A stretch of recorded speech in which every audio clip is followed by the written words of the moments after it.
Konsistenti dan u l-aġġettiv li juża l-istatistiku Vincent Marmara biex jiddiskrivi s-sondaġġi li ppubblika fl-aħħar xhur brabta mal-elezzjoni ġenerali.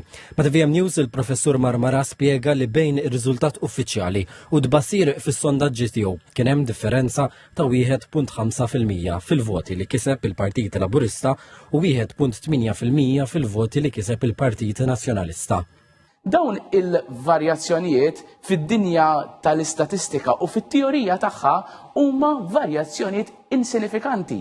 Huma varjazzjonijiet li kif konna ngħidu kull riżultat jista' jvarja plus or minus 2.8%. Anzi, il-1.5% li din insemmu hawnhekk u l-1.7% huma ferm il-bot minn dan it-2.8%. U wieħed allura jistenna li jkun hemm daw it-tip ta' varjazzjonijiet meta tagħmel riċerka bħal din, speċjalment li tkun elezzjoni u surveys politiċi fejn ikunu mimlin emozzjoni. Punt ieħor ta' diskussjoni u dwar il-kif għandu jiġi ppubblikat id-distak bejn il-partiti politiċi.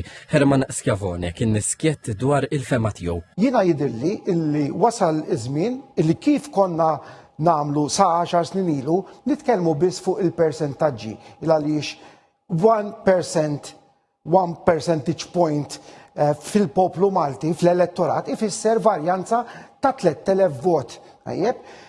Ifisser allura illi il-varjanza illi meta jkollok margin of error ta' 2.8% qed nitkellmu dwar 9,000 kważi 8,000 vot naħa jew oħra illi fil-waqt illi fil-persentaġġi tidher żgħira 2.8% margin of error imma dak li huma absolute numbers tidher kbira. Il-professur Marmara u Dr. Schiavone ħeġġew biex in-nies jieħdu aktar interess fix-xjenza tan-numri biex fi kliemhom ikunu jistgħu jinterpretaw aħjar l-istatistika.